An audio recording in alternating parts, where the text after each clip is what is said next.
Benvenuti alla mia cucina. Io sono Maria Daldorf. Today we're going to learn how to make ravioli alla Genovese.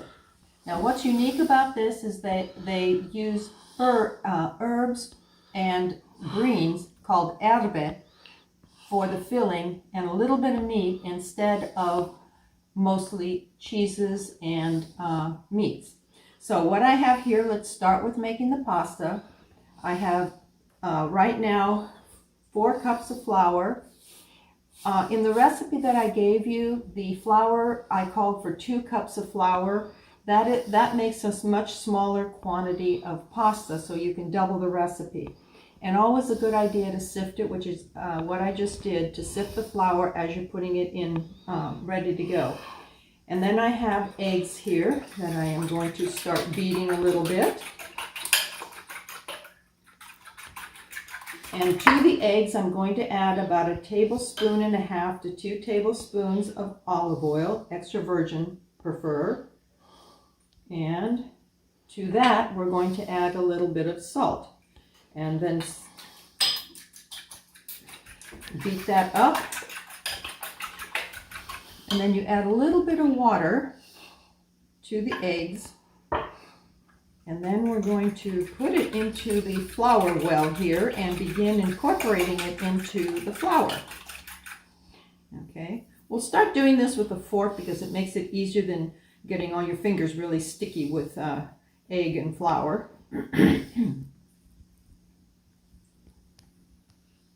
Okay. And the idea here is not to breach the walls of your well with the liquid so that you can continue to incorporate it and get this into the consistency that you want. Okay, so I need to add a little bit more water. And again, you want to make sure that it's cold water. You don't want to use, tepid or warm water. Okay. And again, I'm going to add just a little bit more water here and continue to incorporate it. And I think we're ready now for me to dig in. So here we go with incorporating the flour into the egg mixture. And you'll notice that it'll take a while to get this to the point where it's going to turn into and form into a ball of dough ready for you to let rest and prepare for use how you wish.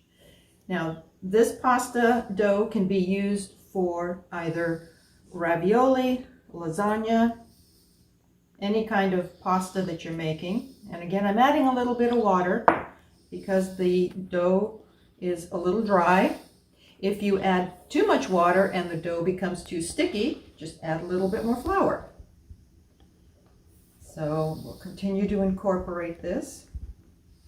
The quantity of eggs to the flour is usually a 1-to-1 ratio, so 1 egg to 1 cup of flour. However, if you want to have your dough a little bit richer, what you can do is to add 1.5 eggs to a cup of flour. So if you're using 3 cups of flour, you would use 2 eggs. Now, for ravioli, it's always a good idea to add a little bit more egg because it allows the dough to be a little bit more sticky, stretchy. Not sticky, stretchy. Okay. Now, this is the part where you really have to use your muscles to work this together.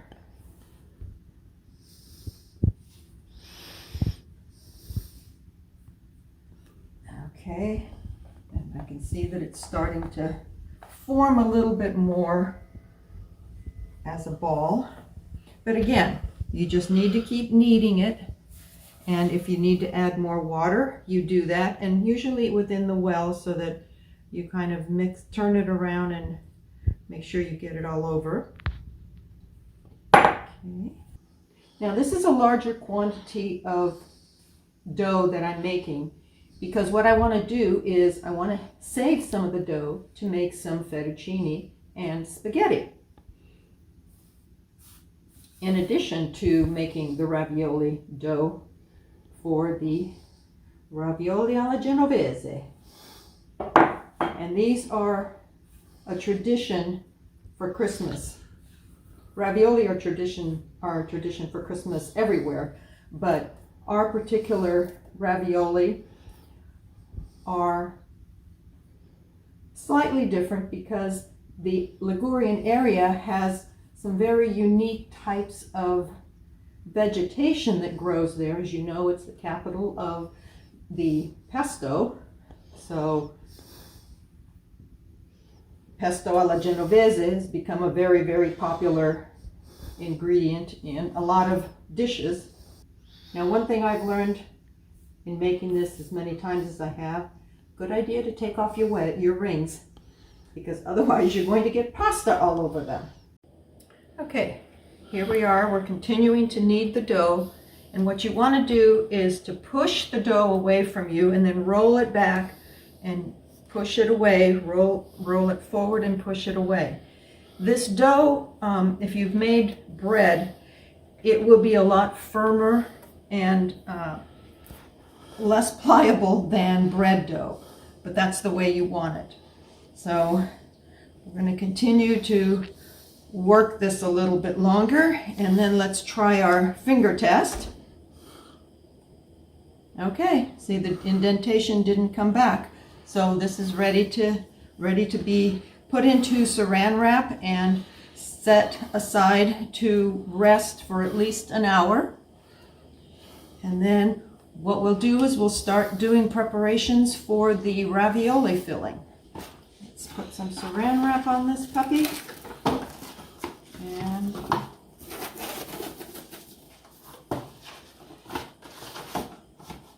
so now we're going to go ahead and let this rest, and I will start the preparations for the ravioli filling.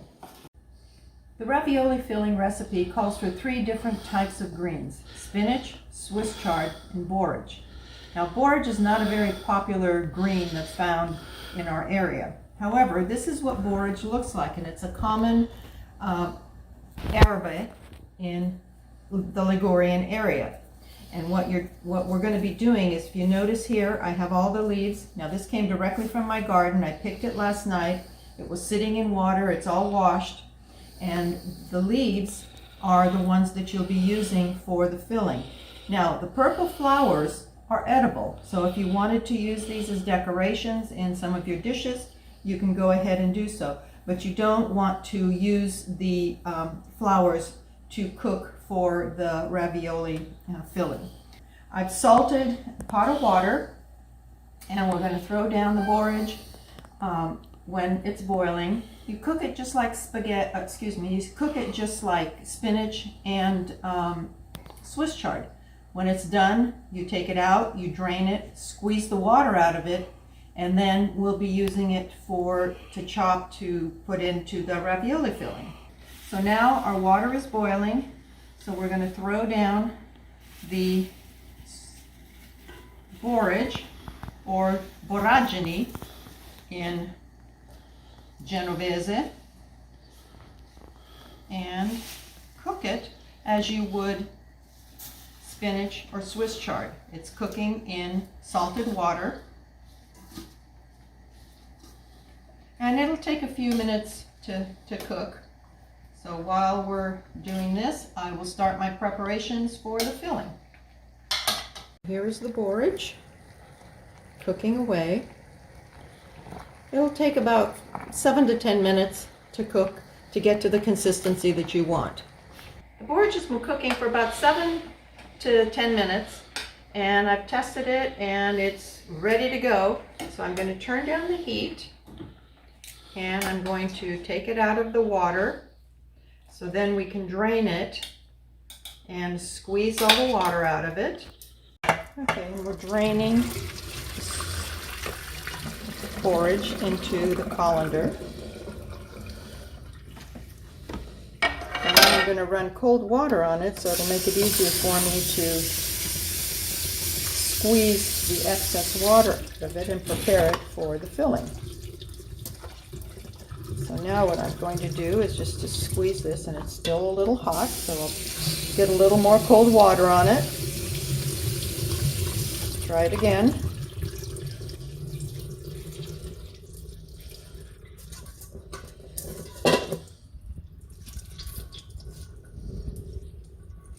Okay. Okay, so here we have the cooked spinach. So now we're almost 2/3 of the way there with our veggies. So I'm going to drain this and do the same thing that I did with the borage. Strain them and prepare another pot of water for the Swiss chard. Here we are with the Swiss chard. And make sure that it's been washed a couple of times, get all the dirt and the grime off of them. And then what we're going to do is we are going to remove the stalks, because we do not want to use the stalks in the ravioli filling. So now I'm just removing the stalk from the Swiss chard, and then we're going to cut it up a little bit so it'll make it quicker to cook. And you don't have to go all the way up to the top, just like 3/4 of the way, because you don't want that tough stalk to be part of your ravioli filling. This Swiss chard, I'm just going to chop it up in little chunks. And then when the water's boiling, we will throw this down, and this will be our last vegetable item for the ravioli filling. Now you notice that a bunch of spinach, or excuse me, a bunch of Swiss chard does not make that much. So, but as you start putting all the 3 items together, it'll make enough volume to make ravioli that you want. Okay, and here we have the 3 advent, the 3 vegetables. We have Swiss chard, spinach, and borage. Now we're going to prepare these so that we're going to chop them up along with the garlic. And when you're doing the garlic, the best thing to do is just to smash it so that you can get the skin off more easily. Now you can put in as much garlic as you like. I am a garlic lover, so you will find that I will always put in probably more than what the recipe calls for, but you can never go wrong with garlic. What we're going to add to this is persa. Persa is Italian oregano, also known as marjoram. So I'm going to take about 4 or 5 sprigs, depending upon how large they are, and pull the leaves off. At the very beginning, you can just break them off with your fingers. And you'll notice that if you go against the stem, all the leaves come off very easily. Like I said, garlic and oregano are my favorites. Okay, so now what I'm going to do is I'm going to chop this up. Okay, we're continuing to chop these veggies with the garlic and the persa. And I think we're just about there. So I'm going to stop this right now. And we're going to move on to the next step. And the first thing we want to do is to take a piece of bread, white bread preferably, or you can use wheat, it doesn't really matter. And you're going to soak it in milk. So I have a slice of bread here. Actually, I have sourdough bread. And I'm going to let it soak in the milk until it's nice and soft. That'll take a minute or 2. So then the next thing we're going to do is take my 3 eggs and break them into my bowl. Okay, so now I've got my eggs in the bowl and I'm going to beat those. Now we can add about 2 tablespoons of extra virgin olive oil to this. And then we're going to put salt and pepper to taste, and again, it's entirely up to you how much you want to put in. We did boil the vegetables in salt water, so you will get some salt from there. Okay, let's check and see how this is here.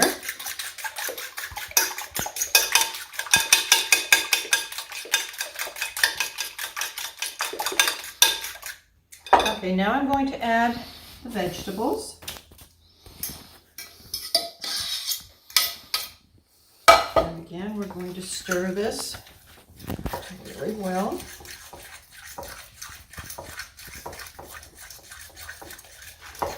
Make sure the egg is well incorporated into the vegetables. And now we're going to take the bread that we were soaking in milk and squeeze out as much of the milk from the bread as you can. And then we'll add a little bit of milk. But right now, I want to break this bread up so that it's really fine. And the best way to do it is just use your fingers, or you can use, a knife if you prefer. And what I should have mentioned earlier was that I've been cutting on this board here. But to protect your knives and your husband from yelling at you, it's probably a good idea to use a wooden cutting board to chop up the veggies and to do the bread as I'm doing right now.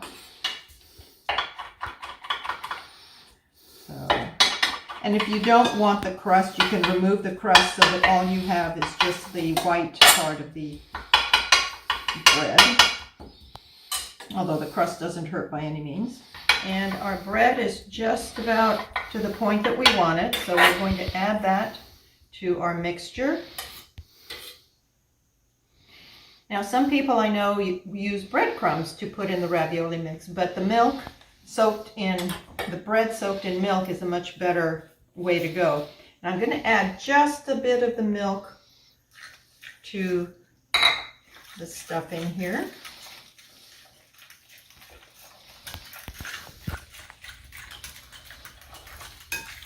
Okay, so now the next thing we're going to do is to add about a cup of Parmesan cheese.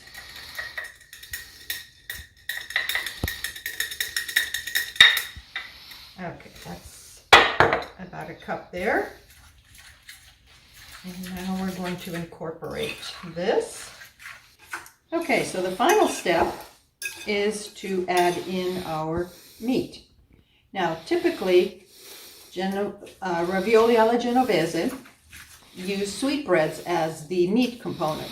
However, not everybody is a fan of sweetbreads. So what I am using is about 3/4 pound of ground turkey. So now we're going to incorporate this into the mix. And it's going to take a bit to make sure that it's all well incorporated.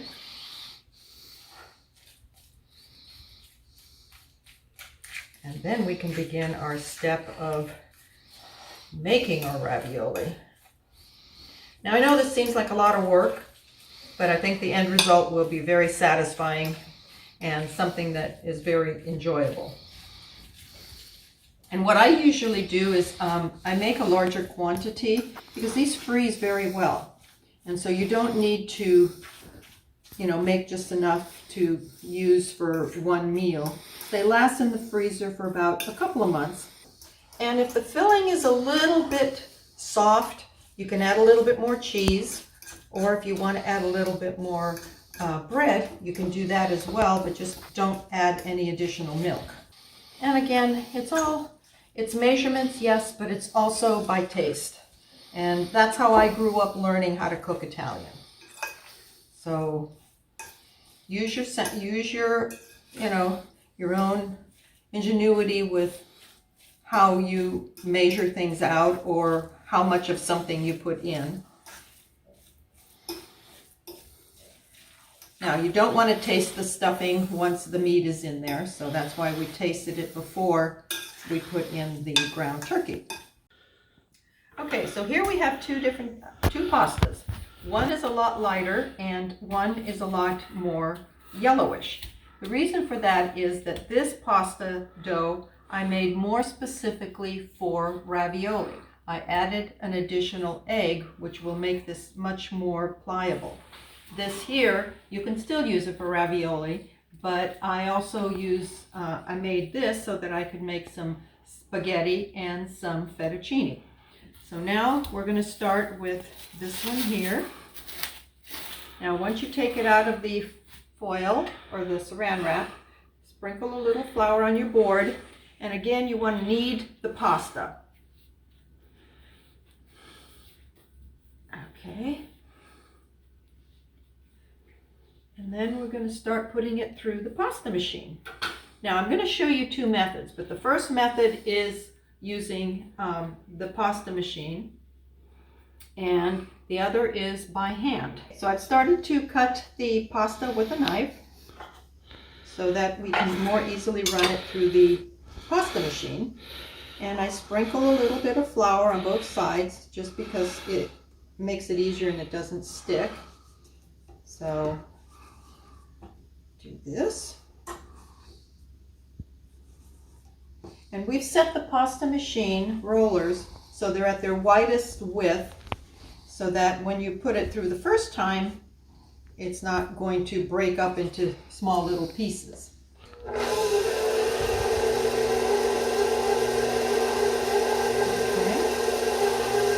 And you want to run it through a couple of times.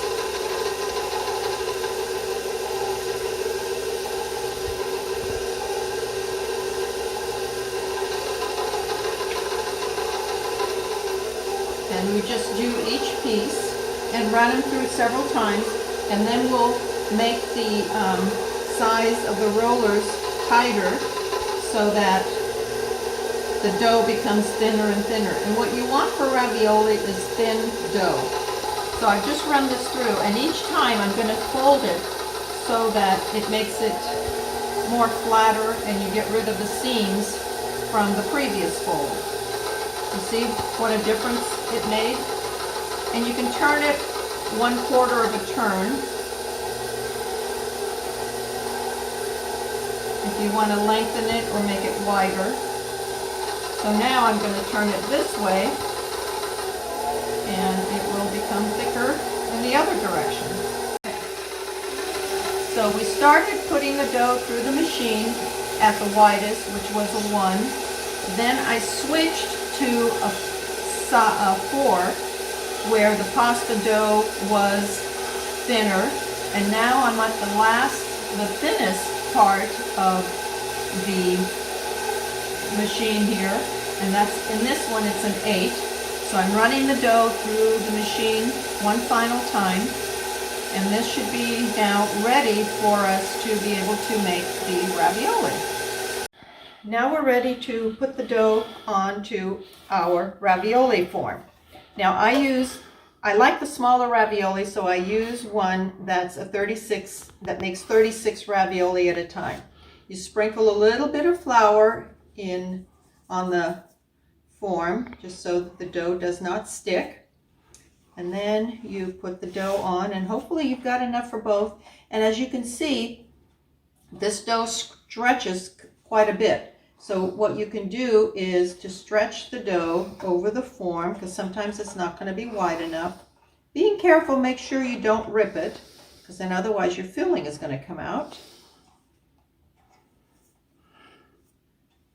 Okay. There we go. Okay, now I'm going to poke my fingers into the holes.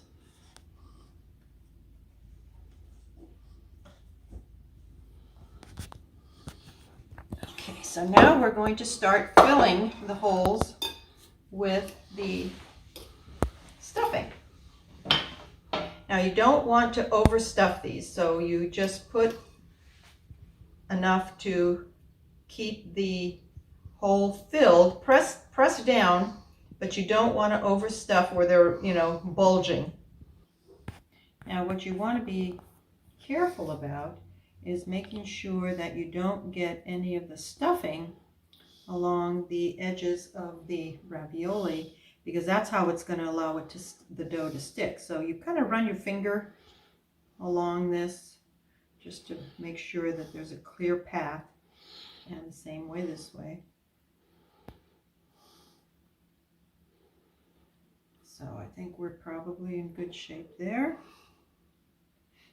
Okay, so now what we're going to do is we are going to flip the pasta dough over it, and again, because it's a little short, I'm slowly stretching it, and it's fine. You don't need to worry about this. This is perfectly acceptable to do. And again, stretch it onto the side, but be very, very careful. Go slowly. And the reason for the additional eggs is because it will be, the pasta dough will be a lot more elastic.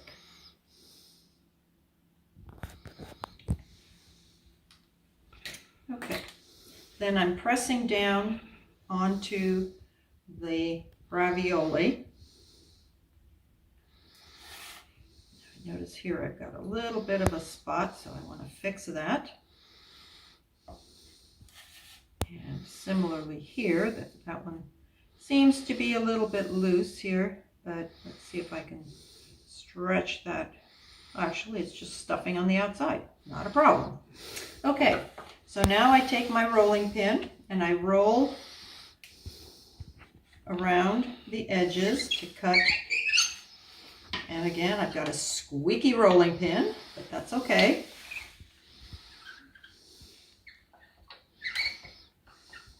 And you want to press the rolling pin in between the rolls of ravioli, just to make sure that the pasta is connecting.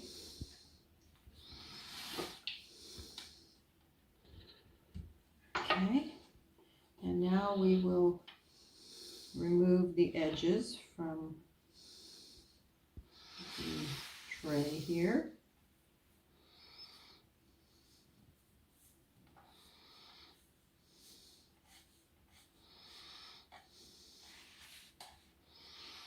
Okay. And you can use this pasta, it's not bad, it's just got spinach in it and Swiss chard, so you can use that to make other kinds of pasta.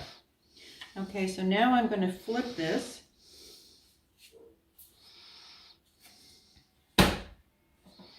And here are your ravioli. Now, what you want to do, because sometimes these cutters, the forms don't always cut through, so I use my rotella, my rolling pin ravioli cutter, and go through and cut on the form of the ravioli.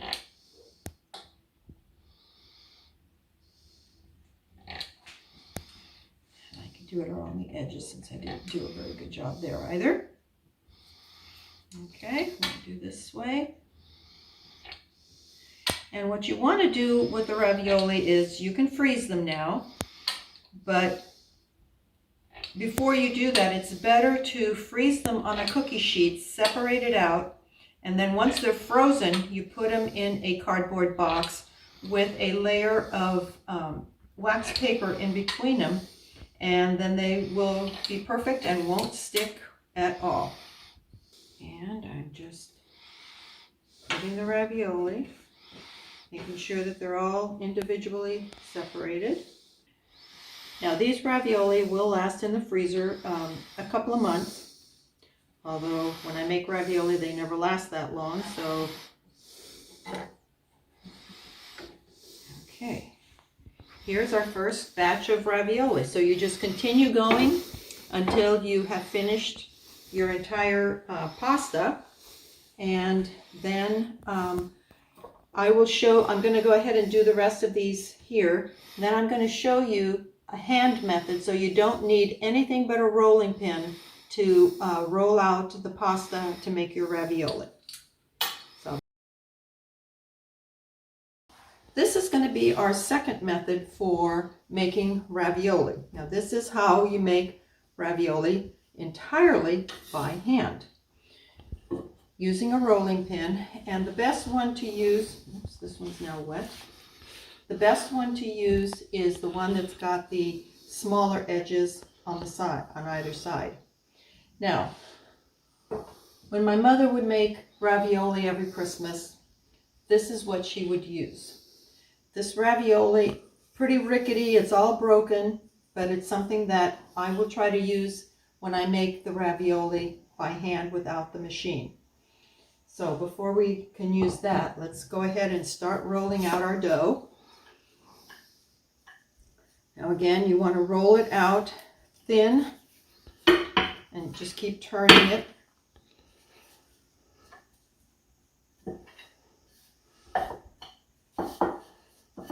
This again is an exercise. You want to make this as thin as possible. Just keep going until it's thin enough. And at this point, it's probably about a 4 as it was on the machine. So we want to get it down to a 7, which is a lot thinner. So we're going to have to work this a little bit longer. Okay, now the dough is pretty much the way we want it. It's not sticking to the bottom, and you can see that it's almost translucent. So now what we want to do is we want to take our rolling pin here, and this is the magic that happens here. The reason to run this over is so that you can form some of the lines so that when you put the filling in, you'll know kind of where you want to put it. Because of some of the missing gaps here, it's kind of hard to do that, but I'll make it work anyway. So now what we're going to do is we're going to take the filling. You can do one of two things. You can spread it on half of the dough and then flip the other side over and then cut the ravioli. I prefer to kind of do like I did with the form and just make the ravioli this way.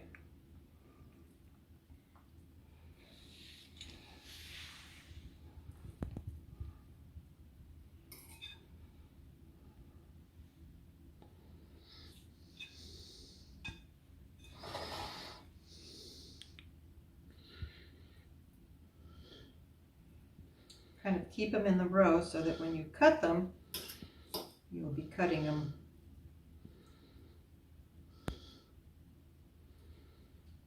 oops, okay.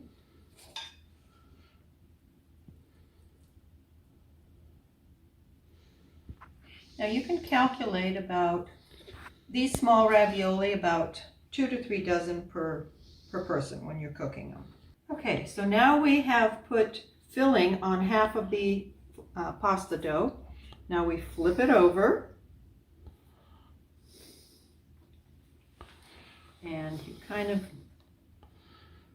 mark where the raviolis are. And now we use the rolling pin to make sure that we seal the edges.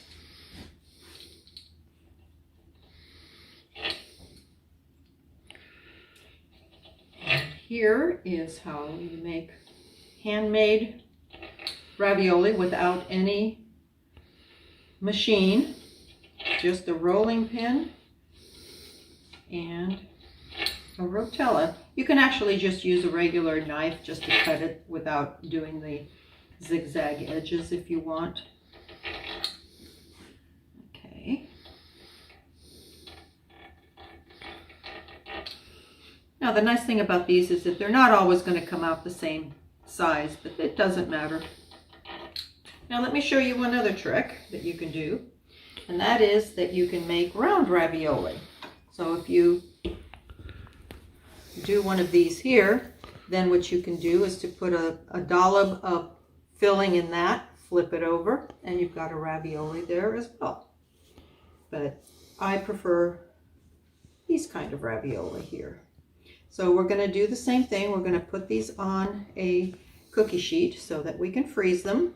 One other very good Genovese ravioli is Ponsofi, which translated means little or fat bellies, and those you can fry.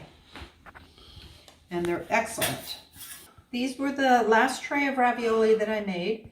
I put them in the freezer for about a half hour so that they get nice and firm, so that when you put them in the box, they won't stick together. And do this if you're planning to not have your ravioli right away, and you can plan ahead, make these several days or weeks in advance, and then you freeze them, and then they're ready for you the day of the event.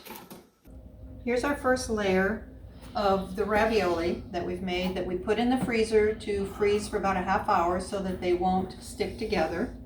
And now what we're going to do is we're going to put a sheet of wax paper in between the layers, and then we can add in our next frozen tray of ravioli. And you just keep doing that until you fill your box. I took out a quart jar of frozen sugo, which I made about a week ago, and I defrosted it. And now to that I'm going to add a pat of butter, and I would say add about a quarter to a half piece of butter, because it just makes it a little creamier. And you just melt that in there, and in the meanwhile you start boiling your water for your ravioli, and then the sugo will be ready about the same time that the ravioli are boiled. Now what makes this sugo different is that you start with a piece of meat browned with vegetables, with garlic, onion, and parsley. And then once the meat is roasted, you add in your various tomatoes. And what's unique about this is the porcini mushrooms that are part of this sugo. And you want to use a generous helping of porcini mushrooms. Okay, now we're ready to throw down the ravioli. Just put them in, and you want to make sure you've got ample water, because you don't want them crowded in the pot.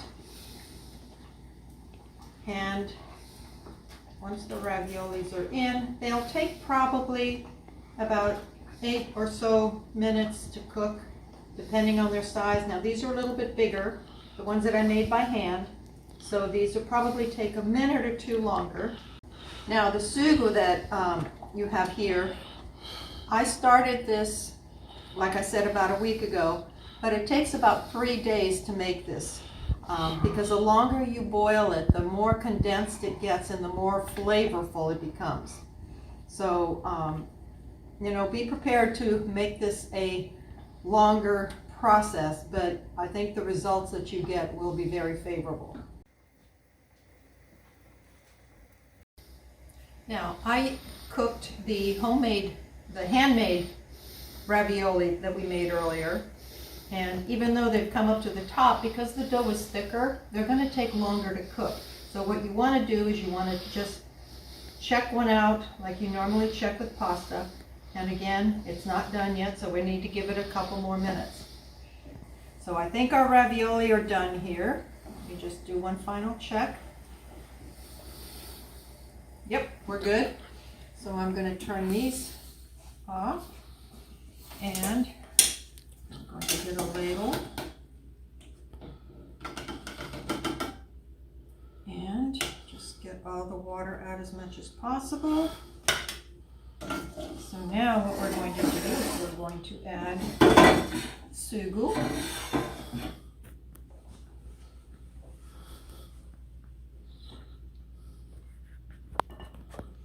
And you can see these lovely mushrooms. Now with the gravy, I usually take out the meat that's used at the very beginning and to cook throughout this whole dish, throughout the sauce, because I usually don't leave that in the sugo, and it can be used for another meal. So now we're ready. Here's some cheese on top of these. So adesso qui abbiamo ravioli alla genovese. Buon appetito a tutti e grazie.